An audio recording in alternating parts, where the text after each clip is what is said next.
SM. Krishna ಅವರ ಅಂತಿಮ ಯಾತ್ರೆ ಕೆಲವೇ ಕ್ಷಣದಲ್ಲಿ ಆರಂಭ ಆಗುತ್ತೆ. ಅಗಲಿದ ನಾಯಕನ ದರ್ಶನಕ್ಕೆ ರಾಜಕೀಯ ಗಣ್ಯರು ಕಂಬನಿ ಮಿಡಿದಿದ್ದಾರೆ. ಅಂತ್ಯಕ್ರಿಯೆ ಸ್ಥಳದಲ್ಲಿ ಬಿಗಿ ಪೊಲೀಸ್ ಬಂದೋಬಸ್ತನ್ನು ಈಗಾಗಲೇ ಮಾಡಿಕೊಂಡಿದ್ದಾರೆ. ಡಿಐಜಿ ಬೋರ್ಲಿಂಗಯ್ಯ, ಮಂಡ್ಯ ಎಸ್ಪಿ ನೇತೃತ್ವದಲ್ಲಿ ಭದ್ರತೆಯನ್ನು ಕಲ್ಪಿಸಲಾಗ್ತಾ ಇದೆ. 700ಕ್ಕೂ ಹೆಚ್ಚು ಸಿಬ್ಬಂದಿ ಕೆಎಸ್ಆರ್ಪಿ DAR ತುಕಡಿಗಳನ್ನು ನಿಯೋಜನೆ ಮಾಡಲಾಗಿದೆ. 1000ಕ್ಕೂ ಹೆಚ್ಚು ಪೊಲೀಸ್ ಸಿಬ್ಬಂದಿಯನ್ನು ನಿಯೋಜನೆ. ಯಾಕೆಂದರೆ ಜನ ಅಷ್ಟು ಬರ್ತಾರೆ, VIP ಗಳು ಬರ್ತಾರೆ. ಹಾಗಾಗಿ ಅದಕ್ಕೆ ಬೇಕಾದ ಪೊಲೀಸ್ ತಯಾರಿಯನ್ನು ಮಾಡಿಕೊಳ್ಳೇಬೇಕು ಅವರು. ಸೊ ಹಾಗಾಗಿ ನಿಮಗೆ ಎಲ್ಲ ಹಂತದಲ್ಲೂ ಕೂಡ, ಯಾಕೆಂದರೆ ಒಂದು ಕಡೆ ಟ್ರಾಫಿಕ್ ಜಾಮ್ ಆಗಬಾರ್ದು, ಮೇಯ್ನ್ ರೋಡ್ ಅದು, Bengaluru Mysuru main road, traffic jam ಆಗಬಾರ್ದು.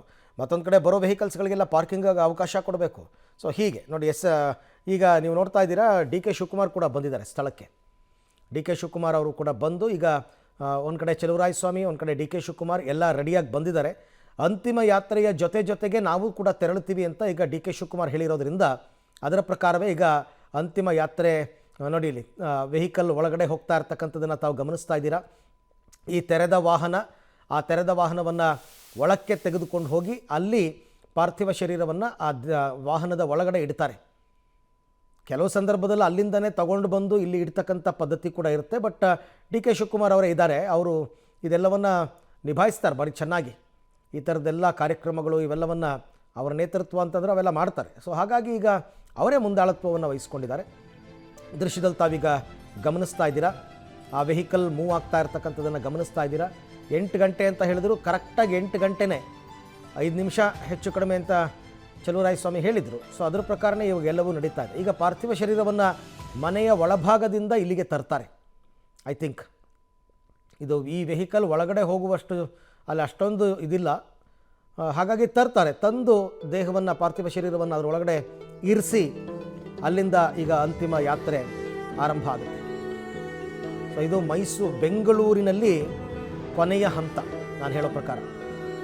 ಸೊ ಇಲ್ಲಿಗೆ ಎಸ್.ಎಂ. ಕೃಷ್ಣ ಅವ್ರಿಗೂ ಬೆಂಗಳೂರಿಗೂ ಇದ್ದಂತಹ ಒಂದು ನಂಟು ಕಳಚಿತು ಅಂತ ಹೇಳ್ಬೋದು. ಇಲ್ಲಿಂದ ಹೊರಡ್ತಾ ಇದ್ದ ಹಾಗೆ ದೃಶ್ಯದಲ್ಲಿ ತಾವೀಗ ನೋಡ್ತಾ ಇದ್ದೀರಾ, ಪಾರ್ಥಿವ ಶರೀರವನ್ನು ಇನ್ನೂ ಕೂಡ ಒಳಗಡೆ ಇರಿಸಿಲ್ಲ ನನ್ನ ಪ್ರಕಾರ. ಈಗ ಅದನ್ನು ಇರಿಸುವಂತಹ ಕೆಲಸ ಆಗ್ತಾ ಇದೆ. ಎಲ್ಲವೂ ಕೂಡ ಅಂದ್ಕೊಂಡ ಟೈಮ್ಗೆ ಕರೆಕ್ಟಾಗಿ ನಡೀತಾ ಇದೆ, ನಡಿಬೇಕು ಅಂತ ಆದೇಶ ಆಗಿತ್ತು. ಹಾಗಾಗಿ ಪ್ರತಿಯೊಂದು ಕೂಡ ಆಮೇಲೆ ಸಾಕಷ್ಟು ಟೈಮ್ ಕೊಟ್ಟರು. ಮೊನ್ನೆ ರಾತ್ರಿ ಯಾವಾಗ ಇವರು ಮೃತಪಟ್ಟರು ಅಂತ ಗೊತ್ತಾಯಿತು, ಅವಾಗಿಂದ ಇಷ್ಟು ತನಕನೂ ಕೂಡ ಅಂತಿಮ ದರ್ಶನಕ್ಕೆ ವ್ಯವಸ್ಥೆ ಮಾಡಿದ್ದಾರೆ. ಎಲ್ರಿಗೂ ಸಾಕಷ್ಟು ಟೈಮ್ ಸಿಕ್ಕಿದೆ. ಅಂತಿಮ ದರ್ಶನ ಮಾಡೋರೆಲ್ಲರೂ ಕೂಡ ಬಂದು ಮಾಡಿದ್ದಾರೆ. ಸೊ ಹಾಗಾಗಿ ಇನ್ನೂ ಹೆಚ್ಚು ಸಮಯವನ್ನು ಇಲ್ಲಿ ಇರಿಸೋದಕ್ಕಾಗೋದಿಲ್ಲ. ಹಾಗಾಗಿ ಪಾರ್ಥಿವ ಶರೀರವನ್ನು ಈಗ ಅಲ್ಲಿಂದ ತೆಗೆಯುವಂತಹ ಕೆಲಸ. ಎಸ್.ಎಂ. ಕೃಷ್ಣ ಅವರು ಇದೇ ಮನೆಯಲ್ಲೇ ತಮ್ಮ ಜೀವಿತಾವಧಿಯನ್ನು ಕಳೆದಂಥದ್ದು. ಸದಾಶಿವನಗರದ ಅವರ ಮನೆ. ಈಗ ಅವರ ಕಳೆದ 2 ವರ್ಷಗಳಿಂದಂತೂ ಯಾವಾಗ ನಿಧಾನಕ್ಕೆ ಅವ್ರಿಗೆ ಆರೋಗ್ಯ ಕೈ ಕೊಡೋದಕ್ಕೆ ಶುರುವಾಯಿತು, ಆವಾಗಿಂದ ಅವರು ಮನೆಯಲ್ಲೇ ಇದ್ದುಬಿಟ್ರು. ಆಲ್ಮೋಸ್ಟ್ ಹೊರಗಡೆ ಕಾಣಿಸ್ಕೊಳ್ತಾ ಇರಲಿಲ್ಲ, ತುಂಬ ಅಪರೂಪ. ಸೊ ಹಾಗಾಗಿ ಈ ಮನೆ ಅವರು ಕಟ್ಟಿಸಿದಂತಹ ಮನೆ, 2 ಹೆಣ್ಣುಮಕ್ಕಳು, ಅವ್ರಿಗೆ ಇಬ್ಬರಿಗೂ ಕೂಡ ಮದುವೆ ಆಗಿದೆ, ಮಕ್ಕಳು ಮೊಮ್ಮಕ್ಕಳೆಲ್ಲ ಇದ್ದಾರೆ. ಅವರ ಪತ್ನಿ ಪ್ರೇಮ ಅವರು, ಪಾಪ ಅವರು ನಿನ್ನೆಯಿಂದಲೂ ಕೂಡ ಒಂದು ಕಡೆ ದುಃಖವನ್ನು ನುಂಗಿ ಬಂದವ್ರ ಜೊತೆ ಮಾತನಾಡಿ ಎಲ್ಲವನ್ನು ಮಾಡ್ತಾ ಇದ್ದಾರೆ. ಒಂಥರ ಸೂತಕದ ವಾತಾವರಣ, ಶೋಕಾಚರಣೆ. ರಾಜ್ಯದಲ್ಲಿ 3 ದಿನ ಶೋಕಾಚರಣೆ, ನಿನ್ನೆ, ಇವತ್ತು ಮತ್ತು ನಾಳೆ. ಇವತ್ತು ಎಲ್ಲ ಸರ್ಕಾರಿ ರಜೆಯನ್ನು ಕೊಟ್ಟಿದ್ದಾರೆ. ಎಲ್ಲ ಶಾಲಾ ಕಾಲೇಜುಗಳಿಗೆ, ಸರ್ಕಾರಿ ಕಚೇರಿಗಳಿಗೆ, ಎಲ್ಲದಕ್ಕೂ ರಾಜ್ಯಾದ್ಯಂತ ಇವತ್ತು ರಜೆ. ಮತ್ತು ಕೊಡಲೇಬೇಕು, ಯಾಕೆಂದರೆ ಅವರು ರಾಜ್ಯದ ಮುಖ್ಯಮಂತ್ರಿಗಳಾಗಿದ್ದಂಥವ್ರು. ಅವರ ವ್ಯಕ್ತಿತ್ವ, ಅವರ ಗೌರವ, ಅವರ ತೂಕ ಇದ್ಯಾವುದೂ ಕೂಡ ಪ್ರಶ್ನಾರ್ಹವಲ್ಲವೇ ಅಲ್ಲ. ಆ ನಿಟ್ಟಿನಲ್ಲಿ ಈಗ ಅವರಿಗೆ ಸಲ್ಲಬೇಕಾದಂತಹ ಸಕಲ ಗೌರವಗಳನ್ನು ಕೂಡ ಸಲ್ಲಿಸಬೇಕು. ಒಂದು ರೀತಿ ಏನು ಹೇಳ್ತಾರೆ, ಅವರಿಗೆ ಶತ್ರುಗಳೇ ಇರಲಿಲ್ಲ, ಅಜಾತ ಶತ್ರು ಅಂತ ಕರೀತಾರೆ. ವಿರೋಧ ಪಕ್ಷದಲ್ಲೂ ಅವ್ರಿಗೆ ಶತ್ರುಗಳಿರಲಿಲ್ಲ. ಓಕೆ, ಇನ್ನು ಅಂತ್ಯ ಸಂಸ್ಕಾರ ನಡೆಯುವಂತಹ ಮಂಡ್ಯ, ಮದ್ದೂರಿನ ಸೋಮನಹಳ್ಳಿ ಏನು ತಯಾರಿ, ಏನು ಎತ್ತ, ಇದಕ್ಕೆ ಸಂಬಂಧಪಟ್ಟಂತೆ ನನ್ನ ಕೊಲೀಗ್ ವಿನಯ್ ಒಂದಷ್ಟು ಮಾಹಿತಿಯನ್ನು ಕೊಡ್ತಾರೆ, ನೋಡೋಣ. ಮುಖ್ಯಮಂತ್ರಿ ಎಸ್.ಎಂ. ಕೃಷ್ಣ ಅವರ ಅಂತ್ಯಕ್ರಿಯೆ ಇವತ್ತು ಮದ್ದೂರಿನ ಸೋಮನಹಳ್ಳಿ ಸಮೀಪ ಜರುಗ್ತಾ ಇರುವಂಥದ್ದು. ಆ ನಿಟ್ಟಿನಲ್ಲಿ ಬಿಗಿ ಪೊಲೀಸ್ ಬಂದೋಬಸ್ತ್ ವ್ಯವಸ್ಥೆಯನ್ನು ಮಾಡಿಕೊಳ್ಳಲಾಗಿದೆ. ಈ ಬಗ್ಗೆ ಮಾತನಾಡಲಿಕ್ಕೆ ಮಂಡ್ಯ ಜಿಲ್ಲಾ ಪೊಲೀಸ್ ವರಿಷ್ಠಾಧಿಕಾರಿಗಳಾದಂಥ ಮಲ್ಲಿಕಾರ್ಜುನ್ ಬಾಲದಂಡಿ ಅವರು ನನ್ನ ಜೊತೆಗಿದ್ದಾರೆ, ಮಾತನಾಡಿಸ್ತೀನಿ. ಸರ್ ಇವತ್ತು ಎಸ್ ಎಂ ಕೃಷ್ಣ ಅವರ ಅಂತ್ಯಕ್ರಿಯೆ ನಡೀತಾ ಇದೆ, ಯಾವ ರೀತಿ ಎಲ್ಲ ಬಂದೋಬಸ್ತ್ ವ್ಯವಸ್ಥೆ ಮಾಡಿಕೊಳ್ಳಲಾಗಿದೆ ಸರ್? ಸೊ ಈ ಒಂದು ಅಂತ್ಯಕ್ರಿಯೆ ಮತ್ತು ಅಂತಿಮ ದರ್ಶನ ನಡೆಯುವ ಒಂದು ಸಂದರ್ಭದಲ್ಲಿ ಸಾಕಷ್ಟು ಸಂಖ್ಯೆಯಲ್ಲಿ ನಾವು ಪೊಲೀಸ್ ಸಿಬ್ಬಂದಿಯವ್ರನ್ನ ನೇಮಿಸಿದ್ದೀವಿ. ಮಾನ್ಯ DIG ಸಾಹೇಬರ ಒಂದು ನೇತೃತ್ವದಲ್ಲಿ ಒಟ್ಟು 3 SP 3 ಅಡಿಷನಲ್ SP ಸೇರಿದಂತೆ 1200ಕ್ಕೂ ಹೆಚ್ಚು ಜನ ಅಧಿಕಾರಿ ಮತ್ತು ಸಿಬ್ಬಂದಿಯವ್ರನ್ನ ನಾವು ನಿಯೋಜಿಸಿದ್ದೀವಿ. 10 KSRP ಮತ್ತು 12 DR ವಾಹನಗಳನ್ನು ಸಹಿತ ಈ ಒಂದು ಸಂದರ್ಭದಲ್ಲಿ ನಾವು ಬಂದೋಬಸ್ತಿಗೆ ಬಳಸ್ಕೊಂಡಿದ್ದೀವಿ. ಮುಖ್ಯವಾಗಿ ಸಾರ್ವಜನಿಕರು ಮತ್ತು ಸಾಕಷ್ಟು ಸಂಖ್ಯೆಯಲ್ಲಿ VIP ಗಳು ಸಹಿತ ಈ ಒಂದು ಸಂದರ್ಭದಲ್ಲಿ ಆಗಮಿಸ್ತಾ ಇರುವುದರಿಂದ ಪ್ರತ್ಯೇಕವಾದ ವ್ಯವಸ್ಥೆಯನ್ನು ಮಾಡಿದ್ದೀವಿ. ದರ್ಶನ ಪಡೀಲಿಕ್ಕೆ ಸಾರ್ವಜನಿಕರು ಸರದಿ ಸಾಲಿನಲ್ಲಿ ಬಂದು ದರ್ಶನ ಪಡೆದು ಹೊರಗೆ ಹೋಗುವ ಒಂದು ವ್ಯವಸ್ಥೆಯನ್ನು ಮಾಡಿದ್ದೀವಿ. ಅದೇ ರೀತಿ ಕುಟುಂಬ ಸದಸ್ಯರು ಕುಳಿತುಕೊಳ್ಳಿಕ್ಕೆ ಮತ್ತು VVIPಗಳು ಬಂದ ಸಂದರ್ಭದಲ್ಲಿ ಅವರು ಪ್ರತ್ಯೇಕವಾಗಿ ದರ್ಶನ ಪಡೆಯುವ ಒಂದು ವ್ಯವಸ್ಥೆಯನ್ನು. ಓಕೆ, SM ಕೃಷ್ಣ ಅವರ ಅಂತಿಮ ದರ್ಶನದ ಅಂತಿಮ ಸಿದ್ಧತೆಗಳನ್ನು ತಾವೀಗ ದೃಶ್ಯದಲ್ಲಿ ನೋಡ್ತಾ ಇದ್ದೀರಾ. DK ಶಿವಕುಮಾರ್ ಕೂಡ ಅಲ್ಲೇ ಇದ್ದಾರೆ. ಆ ವೆಹಿಕಲ್ ಅಂದರೆ ಅಂತಿಮ ಯಾತ್ರೆಗೆ ಹೊರಡುವಂತಹ ವೆಹಿಕಲ್ ಏನಿದೆ, ಆ ವೆಹಿಕಲ್ನಲ್ಲಿ ಈಗ ಪಾರ್ಥಿವ ಶರೀರವನ್ನು ಇಡುವಂತಹ ಕೆಲಸಗಳು ಮತ್ತು ಆ ವಾಹನದ ಮುಂಭಾಗದಲ್ಲಿ SM ಕೃಷ್ಣ ಅವರ ಒಂದು ದೊಡ್ಡ ಫೋಟೋ ಬರಬೇಕು ಅಂತ ಒಂದು ಆಸೆ. ಅದನ್ನು ಈಗ ಅಲ್ಲಿಗೆ ತಂದು ಅಲ್ಲಿಗೆ ಕಟ್ತಾ ಇದ್ದಾರೆ, ಆ ವೆಹಿಕಲ್ಗೆ ಅದನ್ನು ಕಟ್ತಾ ಇದ್ದಾರೆ. ಅದಕ್ಕೊಂದು ಹೂವಿನ ಹಾರವನ್ನು ಹಾಕಿ ಮಾಡಬೇಕು ಅಂತ. ಸೊ ಆ ಕೆಲಸ ಕಾರ್ಯಗಳೆಲ್ಲವೂ ಕೂಡ ಈಗ ನಡೀತಾ ಇದೆ. ಚಲುವರಾಯಸ್ವಾಮಿ ಮತ್ತು DK ಶಿವಕುಮಾರ್ ಇವರ ನೇತೃತ್ವದಲ್ಲೇ ನಡೀತಾ ಇರ್ತಕ್ಕಂಥದ್ದು ಎಲ್ಲವೂ ಕೂಡ. ಸಾಕಷ್ಟು ಪೊಲೀಸ್ ಭದ್ರತೆಯನ್ನು ಕೂಡ ಮಾಡಿದ್ದಾರೆ. ಪೊಲೀಸ್ ಸಿಬ್ಬಂದಿ ಸಾಕಷ್ಟು ಜನ ಇದ್ದಾರೆ. ಎಲ್ಲ ಅಂತಿಮ ಪೂಜಾ ಪುನಸ್ಕಾರಗಳು ನಡೆದಿದೆ. ನಾನು ಹೇಳ್ದಂಗೆ ಈಗ ನೋಡಿ, ಅಲ್ಲಿ ಅವರ ಮನೆಯ ಒಳಭಾಗಕ್ಕೆ ವೆಹಿಕಲನ್ನು ತೆಗೆದುಕೊಂಡು ಹೋಗ್ತಾ ಇದ್ದಾರೆ. ಆ ಗೇಟಿನ ಒಳಭಾಗಕ್ಕೆ ಅಂದರೆ ಪಾರ್ಥಿವ ಶರೀರವನ್ನು ಅಲ್ಲಿ ಇರಿಸುವಂತಹ ನಿಟ್ಟಿನಲ್ಲಿ ಅದನ್ನು ಇರಿಸಿ ಆಮೇಲೆ ಆ ವೆಹಿಕಲ್ನ ಹೊರಗಡೆಗೆ ತರ್ತಾರೆ. ಅದಕ್ಕೆ ಬೇಕಾದಂತಹ ಸಿದ್ಧತೆಗಳನ್ನ ತಾವು ನೋಡ್ತಾ ಇದ್ದೀರಾ. DK ಶಿವಕುಮಾರ್ ಅವರ ಒಂದು ಡೈರೆಕ್ಷನ್ಸ್ ಇದೆಲ್ಲದಕ್ಕೂ ಕೂಡ 8 ಗಂಟೆಗೆ ಇಲ್ಲಿಂದ ಹೊರಡಬೇಕು ಅಂತಕ್ಕಂಥ ಲೆಕ್ಕಾಚಾರ ಇದೆ. ಮತ್ತು ಕೆಲವರೆಲ್ಲ ತುಂಬ ಡಿಮಾಂಡ್ ಮಾಡಿದರು ಮಂಡ್ಯ ಜಿಲ್ಲೆಯವರು. ಏನಂತಂದರೆ ಮಂಡ್ಯ ಜಿಲ್ಲಾ ಕ್ರೀಡಾಂಗಣಕ್ಕೆ ತರಬೇಕು, ಪಾರ್ಥಿವ ಶರೀರವನ್ನು ಅಲ್ಲಿಡಬೇಕು, ಅಲ್ಲಿ ಅಂತಿಮ ದರ್ಶನ ಆಗಬೇಕು ಅಂತೆಲ್ಲ ಕೇಳ್ಕೊಂಡಿದ್ರು. ಬಟ್ ಆ ವ್ಯವಸ್ಥೆ ಎಲ್ಲ ಬೇಡ, ಆಗಲ್ಲ ಅಂತ DK ಶಿವಕುಮಾರ್ ಅವರೇ ಹೇಳಿದ್ದಾರೆ. ಆಮೇಲೆ ಮದ್ದೂರಿಗೆ ತರಬೇಕು, ಮದ್ದೂರಿನಲ್ಲಿ ಇಡಬೇಕು ಅಂತೆಲ್ಲ ಕೇಳ್ಕೊಂಡಿದ್ರು. ಬಟ್ ತುಂಬ ಅದೆಲ್ಲ ಬೇಡ, ಎಲ್ರಿಗೂ ಸಾಕಷ್ಟು ಟೈಮ್ ಕೊಟ್ಟಿದ್ದಾರೆ. ಆಮೇಲೆ ನಿಮಗೆ ಮಂಡ್ಯದಿಂದ, ಮದ್ದೂರಿಂದ, ಮೈಸೂರು, ಚಾಮರಾಜನಗರ, ಹಾಸನ, ರಾಮನಗರ ಭಾಗದಿಂದ ಬರೋದಕ್ಕೆ ತುಂಬ ದೂರ ಏನಿಲ್ಲ. ನೀವು ಅಂತಿಮ ದರ್ಶನ ಪಡಿಬೇಕು ಅಂತ ಅಂದ್ಕೊಂಡ್ರೆ ನೀವು ಸೋಮನಹಳ್ಳಿಗೆ ಬರೋದಕ್ಕೇನು ದೊಡ್ಡ ಸಮಸ್ಯೆ ಆಗಲ್ಲ. ಸೊ ಹಾಗಾಗಿ ನೀವು ಯಾರ್ಯಾರು ಅಂತಿಮ ದರ್ಶನ ಪಡಿಬೇಕು ಅಂತ ಅಂದ್ಕೊಂಡಿದ್ದೀರೋ ನಿಮ್ಗೆ ಆರಾಮಾಗಿ ತುಂಬ ಟೈಮ್ ಇದೆ. 10-10:30ಗೆ ಅವರೆಲ್ಲ ಹೋಗಿ ರೀಚ್ ಆದರೂ ಕೂಡ 10:30ಯಿಂದ ಮಧ್ಯಾಹ್ನ 3 ಗಂಟೆ ತನಕ ಬೇಕಾದಷ್ಟು ಟೈಮ್ ಇದೆ. ಆಮೇಲೆ ಸಾಕಷ್ಟು ಜನ ಬರ್ತಾರೆ ಅಂತಕ್ಕಂಥ ನಿರೀಕ್ಷೆ ಕೂಡ ಇದೆ. ಸೊ ಹಾಗಾಗಿ ದೃಶ್ಯದಲ್ಲಿ ತಾವೀಗ ನೋಡ್ತಾ ಇರ್ತಕ್ಕಂಥದ್ದು SM ಕೃಷ್ಣ ಅವರ ಪಾರ್ಥಿವ ಶರೀರ, ಅವರ ಮೃತದೇಹವನ್ನು ತೆರೆದ ವಾಹನದಲ್ಲಿ, ಗಾಜಿನ ವಾಹನದಲ್ಲಿ ಇರಿಸುವಂತಹ ಕೆಲಸಗಳು ಕೂಡ ಈಗ ನಡೀತಾ ಇದೆ. ತುಂಬ ಜನ ಅವರ ಕುಟುಂಬಸ್ಥರು ಅವರೆಲ್ಲರೂ ಕೂಡ ಈಗ ಆ ಮೆರವಣಿಗೆಯ ಜೊತೆಯಲ್ಲಿ ಅಂದರೆ ಅಂತಿಮ ಯಾತ್ರೆಯ ಜೊತೆಯಲ್ಲಿ ಅವರು ಕೂಡ ಬರ್ತಾರೆ ಅಂತಕ್ಕಂಥ ಮಾಹಿತಿ. ಸೊ ಆ ಕಾರ್ಯಗಳೆಲ್ಲವೂ ಕೂಡ ಈಗ ನಡೀತಾ ಇದೆ. ಒಂದು ಕಡೆ ಬೆಂಗಳೂರು, ಮತ್ತೊಂದು ಕಡೆ ಮದ್ದೂರು, 2 ಕಡೆಗಳಲ್ಲಿ ಈಗ ಕೆಲಸ ಕಾರ್ಯಗಳು. ಬೆಂಗಳೂರಿನದ್ದು ಆಲ್ಮೋಸ್ಟ್ ಮುಗೀತು. ನೋಡಿ ದೃಶ್ಯದಲ್ಲಿ ತಾವೀಗ ನೋಡ್ತಾ ಇದ್ದೀರಾ, ಆ ಗಾಜಿನ ಕವಚ ಏನಿತ್ತು ಅದನ್ನು ತೆಗೆದಿದ್ದಾರೆ. ಎಲ್ಲರೂ ಕೂಡ ಅಂತಿಮವಾಗಿ ದರ್ಶನವನ್ನು ಮಾಡಿಕೊಳ್ಳಿ ಎನ್ನುವಂತಹ ಕಾರಣದಿಂದ. ಸೊ ಹಾಗಾಗಿ ರಾಷ್ಟ್ರಧ್ವಜವನ್ನು ಪಾರ್ಥಿವ ಶರೀರದ ಮೇಲೆ ಹೊದಿಸಲಾಗಿದೆ. ಅದನ್ನು ಕೂಡ ತಾವು ಗಮನಿಸ್ತಾ ಇದ್ದೀರಿ.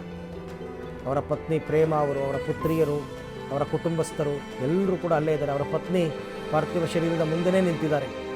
ಆಮೇಲೆ DK ಶಿವಕುಮಾರ್ ಅವರ ಪುತ್ರಿ ಕೂಡ ಅಲ್ಲೇ ಇದ್ದಾರೆ. ಸೊಸೆ ಆಗಬೇಕು SM ಕೃಷ್ಣ ಅವರಿಗೆ. ಸೊ ಹಾಗಾಗಿ ಅವರು ಕೂಡ ನಿನ್ನೆಯಿಂದ ಸ್ಥಳದಲ್ಲೇ ಇದ್ದಾರೆ. ಚನ್ನಗಿರಿ ಮಠಾಧೀಶರಾದ ಶ್ರೀ ಶ್ರೀ ನಿರ್ಮಲಾನಂದನಾಥ ಶ್ರೀಗಳು ಕೂಡ ಈಗ ಅಲ್ಲಿಗೆ ಆಗಮಿಸಿದ್ದಾರೆ. ಒಕ್ಕಲಿಗ ಸಂಪ್ರದಾಯದಂತೆ ಏನೇನು ಕ್ರಿಯೆಗಳಾಗಬೇಕು ಅದೆಲ್ಲವನ್ನು ಕೂಡ ನೆರವೇರಿಸಲಾಗುತ್ತೆ. ಸೊ ಈಗ ದೃಶ್ಯದಲ್ಲಿ ತಾವು ನೋಡ್ತಾ ಇದ್ದೀರಾ, ಒಂದು ರೀತಿ SM ಕೃಷ್ಣ ಅವರಿಗೂ ಆದಿಚುಂಚನಗಿರಿ ಮಠಕ್ಕೂ ಅವಿನಾಭಾವ ಸಂಬಂಧ ಇದೆ. ಅಂದರೆ ನಿರ್ಮಲಾನಂದನಾಥ ಶ್ರೀಗಳ ಗುರುಗಳಾದಂತಹ ಶ್ರೀ ಬಾಲಗಂಗಾಧರನಾಥ ಶ್ರೀಗಳ ಜೊತೆ ಅತ್ಯುತ್ತಮ ಒಡನಾಟವನ್ನು ಇಟ್ಕೊಂಡಿದ್ದರು. ಮಠದ ಪರಂಪರೆ, ಗುರು ಪರಂಪರೆ, ಅನ್ನದಾಸೋಹ ಇದೆಲ್ಲವೂ ಕೂಡ ತುಂಬ ಪ್ರೇರಣೆಗೊಂಡಿದ್ದರು SM ಕೃಷ್ಣ ಅವರು. ಹಾಗೆಲ್ಲ ಮಠಗಳಲ್ಲಿ ಗುರುಕುಲಗಳು ನಡೀತಾ ಇತ್ತಲ್ಲ, ವಿದ್ಯಾರ್ಥಿಗಳಿಗೆ ಮಧ್ಯಾಹ್ನದ ಊಟ ಹಾಕ್ತಾ ಇದ್ರು. ಯಾಕೆ ಇದನ್ನು ನಮ್ಮ ಶಾಲೆಗಳಲ್ಲೂ ಕೂಡ ಮಾಡಬಾರ್ದು ಅಂತ ಈ ಮಧ್ಯಾಹ್ನದ ಬಿಸಿ ಊಟ ಕಾರ್ಯಕ್ರಮವನ್ನು ಆಯೋಜನೆ ಮಾಡಿದ್ದೇ ಎಸ್ ಎಂ ಕೃಷ್ಣ ಅವರು. ಇವತ್ತೊಂದು ದಿನ ರಾಜ್ಯಾದ್ಯಂತ 84 ಲಕ್ಷ ವಿದ್ಯಾರ್ಥಿಗಳು ಮಧ್ಯಾಹ್ನದ ಬಿಸಿ ಊಟವನ್ನು ಮಾಡ್ತಾ ಇದ್ದಾರೆ ಅಂತಂದರೆ ಅದಕ್ಕೆ ಅಡಿಪಾಯವನ್ನು ಹಾಕಿದ್ದು ಎಸ್ ಎಂ ಕೃಷ್ಣ ಅವರು.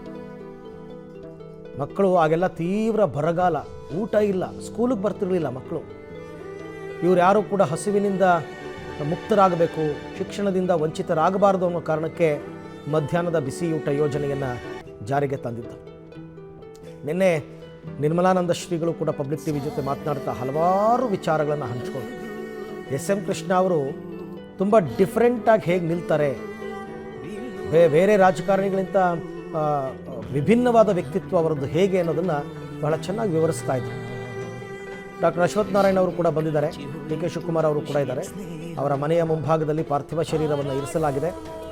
ಈಗ ಅಲ್ಲಿ ನಿರ್ಮಲಾನಂದ ಶ್ರೀಗಳು ಪೂಜೆಯನ್ನು ನೆರವೇರಿಸಿದ ನಂತರ ಪಾರ್ಥಿವ ಶರೀರವನ್ನು ವಾಹನದಕ್ಕೆ ಇಡಲಾಗುತ್ತೆ. ಅದು ಕೊನೆಯ ಹಂತದ ಪೂಜೆ ಮನೆಯಲ್ಲಿ, ಸ್ವಗೃಹದಲ್ಲಿ. ಎಲ್ಲ ಪದ್ಧತಿಗಳಲ್ಲೂ ಸಾಮಾನ್ಯ ಇದೆಲ್ಲ ಇದ್ದೇ ಇರುತ್ತೆ. ಅವರ ಮನೆಯಿಂದ ಹೊರಡಬೇಕಾದ್ರೆ, ಪಾರ್ಥಿವ ಶರೀರವನ್ನು ತೆಗೆದುಕೊಂಡು ಹೋಗಬೇಕಾದ್ರೆ ಅಲ್ಲಿ ನಡೀತಕ್ಕಂಥ ಪೂಜೆ ಪುನಸ್ಕಾರ ಪದ್ಧತಿಗಳು ಬೇರೆ ಬೇರೆ ಇರ್ಬೋದು. ಮನೆಯ ಮುಂದಕ್ಕೆ ತರ್ತಾರೆ, ಯಾಕೆಂದರೆ ಅವರು ಬಾಳಿ ಬದುಕಿದ ಮನೆ ಅದು.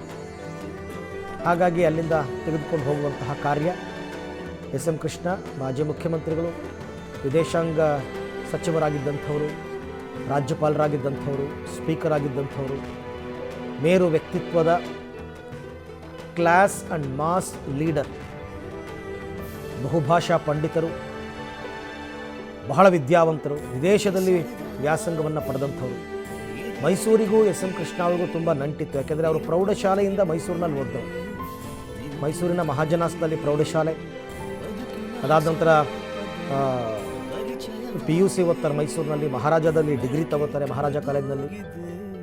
ಆನಂತರ ಅವರ ಮೊಮ್ಮಗ ಅಮರ್ತ್ಯ ಅವರಿಂದ ಅಂತಿಮ ಪೂಜೆ ಆಗ್ತಾ ಇದೆ. ದೃಶ್ಯದಲ್ಲಿ ತಾವೀಗ ನೋಡ್ತಾ ಇದ್ದೀರಾ. ಐ ಥಿಂಕ್ ಸಂಸ್ಕಾರವನ್ನು ಅವರೇ ಮಾಡ್ತಾರೆ, ಅಂತಿಮ ಸಂಸ್ಕಾರವನ್ನು ಅಂತ ಅನಿಸುತ್ತೆ. ದಿವಂಗತ ಸಿದ್ಧಾರ್ಥ್ ಅವರ ಪುತ್ರ, ಅಂದರೆ ಎಸ್ ಎಂ ಕೃಷ್ಣ ಅವರಿಗೆ 2 ಹೆಣ್ಮಕ್ಳು, ಅವರಿಗೆ ಗಂಡು ಮಕ್ಕಳಿಲ್ಲ. ಅದರಲ್ಲಿ ಮಾಳವಿಕಾ ಮತ್ತು ಸಿದ್ಧಾರ್ಥ್ ಅವರ ಪುತ್ರ ಅಮರ್ತ್ಯ, ಡಿ ಕೆ ಶಿವಕುಮಾರ್ ಅವರ ಅಳಿಯ, ಅವರೇ ಈಗ ಪೂಜೆಯನ್ನು ಮಾಡ್ತಾ ಇದ್ದಾರೆ. ಅಲ್ಲಿ ಪಾರ್ಥಿವ ಶರೀರಕ್ಕೆ 3 ಸುತ್ತಿನ ಪ್ರದಕ್ಷಿಣೆಯನ್ನು ಕುಟುಂಬಸ್ಥರು ಹಾಕ್ತಾ ಇರ್ತಕ್ಕಂಥದ್ದನ್ನು ತಾವು ಗಮನಿಸ್ತಾ ಇದ್ದೀರಾ. ಅದು ಕೂಡ ಆದಿಚುಂಚನಗಿರಿ ಶ್ರೀಗಳ ನೇತೃತ್ವದಲ್ಲಿ ಎಸ್ ಎಂ ಕೃಷ್ಣ ಅವರ ಪತ್ನಿ, ಧರ್ಮಪತ್ನಿ ಪ್ರೇಮ ಅವರು, ಅವರ ಕುಟುಂಬದವರು ಎಲ್ಲರೂ ಕೂಡ ಅಂತಿಮ ಪೂಜೆಯನ್ನು ನೆರವೇರಿಸ್ತಾ ಇದ್ದಾರೆ. ಎಸ್ ಎಂ ಕೃಷ್ಣ ಅವರ ಮೊಮ್ಮಗ ಅಮರ್ತ್ಯ ಅವರೇ ಕರ್ತೃ ಅಂತ ಅನಿಸುತ್ತೆ. ಅಂದರೆ ಯಾರು ಚಿತೆಗೆ ಬೆಂಕಿಯನ್ನು ಇಡ್ತಾರೆ ಅವರು ಕರ್ತೃ. ಬಹುತೇಕ ಅವರೇ, ಅಮರ್ತ್ಯ ಅವರೇ ಎಲ್ಲವನ್ನು ಕೂಡ ನೆರವೇರಿಸ್ತಾ ಇರ್ತಕ್ಕಂಥದ್ದನ್ನು ತಾವು ಗಮನಿಸ್ತಾ ಇದ್ದೀರಾ. ಅಂತಿಮ ಹಂತದ ಪೂಜೆ, ಕೊನೆಯ ಪೂಜೆ, ಇಲ್ಲಿ ನಡೀತಾ ಇರ್ತಕ್ಕಂಥ ಕೊನೆಯ ಪೂಜೆ. ಒಂದು ನಂದಾದೀಪವನ್ನು ಇಟ್ಟಿರ್ತಾರೆ 11 ದಿನಗಳ ತನಕ. ಪರ್ಟಿಕ್ಯುಲರ್ಲಿ ಪಾರ್ಥಿವ ಶರೀರವನ್ನು ಇರಿಸಿದಾಗ ದಕ್ಷಿಣ ದಿಕ್ಕಿಗೆ ತಲೆ ಬರಬೇಕು, ಆ ದಿಕ್ಕಿನಲ್ಲೇ ಒಂದು ನಂದಾದೀಪವನ್ನು ಇರಿಸ್ತಾರೆ. ಅದು ಉರಿತಾ ಇರಬೇಕು, 11 ದಿನಗಳು ಉರಿತಾ ಇರಬೇಕು. ಅಂದರೆ 11 ದಿನದ ವೈಕುಂಠ ಸಮಾರಾಧನೆ ಅಥವಾ ಇದು ಎಲ್ಲವೂ ಆದ ನಂತರ ಆಮೇಲೆ ಆ ದೀಪವನ್ನು ತೆಗಿತಾರೆ. ಅಲ್ಲಿ ತನಕ ಆತ್ಮ ಮನೆಯಲ್ಲೇ ಇರುತ್ತೆ ಅಂತಕ್ಕಂಥ ನಂಬಿಕೆ. ಆ ಆತ್ಮ ನಂದಾದೀಪದ ರೂಪದಲ್ಲಿ ಮನೆಯಲ್ಲೇ ಉರಿತಾ ಇರುತ್ತೆ ಅಂತಕ್ಕಂಥ ನಂಬಿಕೆ. ಒಕ್ಕಲಿಗ ಸಂಪ್ರದಾಯದಂತೆ ಎಲ್ಲವೂ ಕೂಡ ನಡೀತಾ ಇದೆ. ಆದಿಚುಂಚನಗಿರಿ ಸಂಸ್ಥಾನದ ನಿರ್ಮಲಾನಂದನಾಥ ಶ್ರೀಗಳ ನೇತೃತ್ವದಲ್ಲಿ